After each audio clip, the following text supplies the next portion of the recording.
November 4th brings the new moon in Scorpio, and today I'm going to be sharing a few ideas for how you may want to honor this time. Hi, welcome to Gently Being.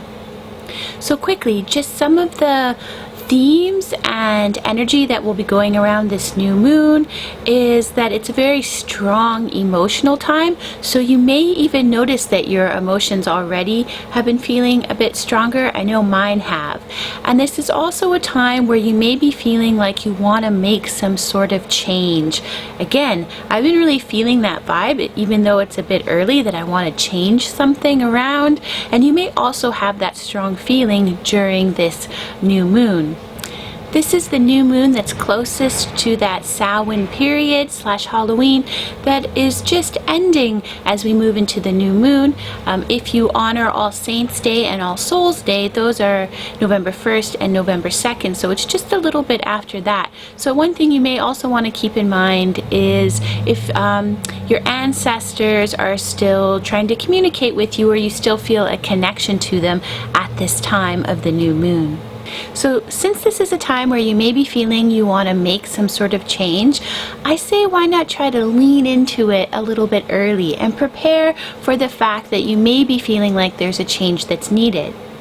Since again it is a new moon that is close to that Halloween / Samhain period, and that time is one that's good for looking after your hearth or home space, perhaps you'll want to look at if there's some small changes you want to make to your living space. Perhaps you want to reorganize your living space a little bit, move some furniture around, dust up a little bit, put up some new decorations or new art on the wall. It's a nice way to lean into that feeling you have for needing change.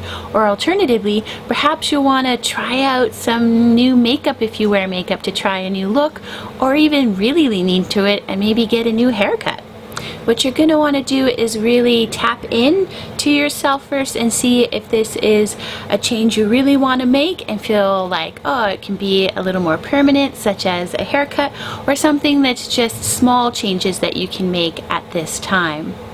Scorpio is also a very emotional sign, so you want to make sure you're doing something that you will be happy with after this new moon phase. Overall, during this year, and especially this second half of 2020, there's been a real strong energy of change, and that's because a lot of change is really needed in the world around us to make it more a place of love and peace and harmony. So another thing you might want to look at is things you can do in your life to help bring on some of that transformation that we're all looking for in the world. Perhaps there's a new place you can volunteer or donate to during this time.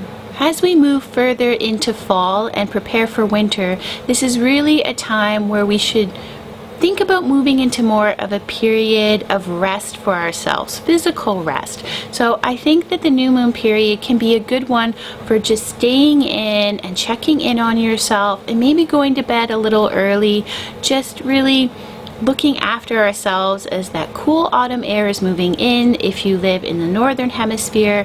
And if you live in the southern hemisphere, you may want to take this time to just, again, take a little bit of a respite, look after yourself, see how you're doing as you prepare for the spring season that is upon you. And lastly, this is another wonderful time for setting a new intention. So you may want to try and set a new intention with a leaf intention spell cast. I have a previous video about it, and I'll share it down below that you can watch. But basically, you're going to want to find a leaf and write your intention upon it and cast it into the wind. Autumn's a really wonderful time for doing this because we tend to have really wonderful autumn breezes going. So it may be something you want to consider doing around this new moon phase for setting a new intention in your life.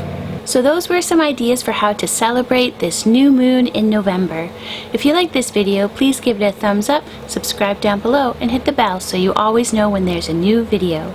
Thanks so much for spending time with Gently Being.